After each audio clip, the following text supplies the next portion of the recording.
Good morning, ladies and gentlemen. This is section 3.5 on proofs in Mrs. Quinn's geometry class. A proof argument is an argument for a conditional, which is a sequence of justified conclusions. We begin with the antecedent that we talked about in chapter 2, and we end with the consequent. And for each step, we're going to give a justification, like a definition, a theorem, or a property. Well, let's practice a few. These are just going to be one-step proofs and see how we do.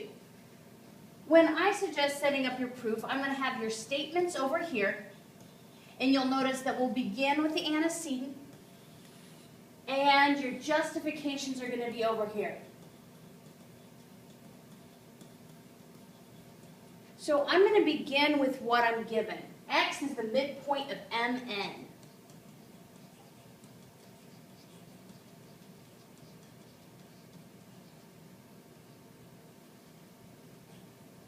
And I know that my justification is because it's given.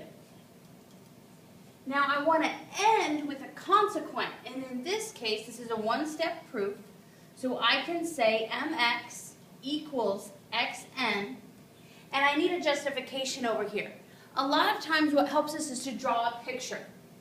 If I draw a picture of mn, and I know x is the midpoint, what do I know about this length of mx and this length of xn? I hopefully know that they're absolutely equal. And my justification is definition of a midpoint. The definition of a midpoint says that the midpoint is exactly in between your two endpoints. So justification, definition of midpoint. Now please notice that we began with the antecedent, we ended with the consequent, and we gave a justification for each and every step.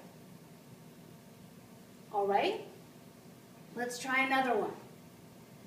I'm given that the measure of angle LOG is 65.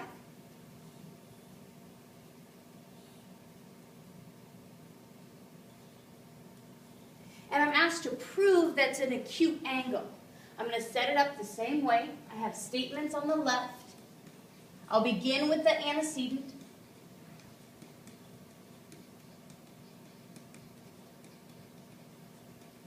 And my first statement that I have is that the measure of LOG equals 65. So I'm going to begin with that.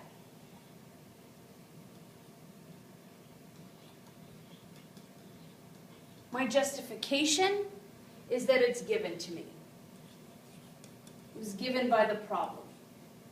Now, my next step, I should be able to immediately prove the angle LOG is an acute angle. Can you think about why? By definition, we know that acute angles are angles less than 65. So my justification is simply definition of an acute angle. Now I know that the first two proofs use definitions. Sometimes we will have theorems and sometimes we will have properties.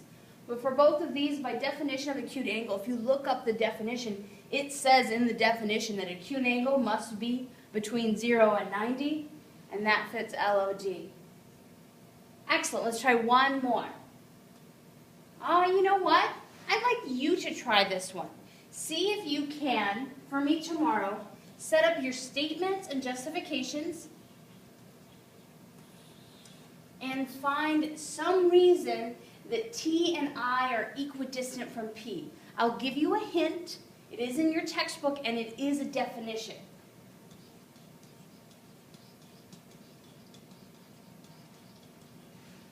You have circle P, and you want to prove in one step that T and I are equidistant from P.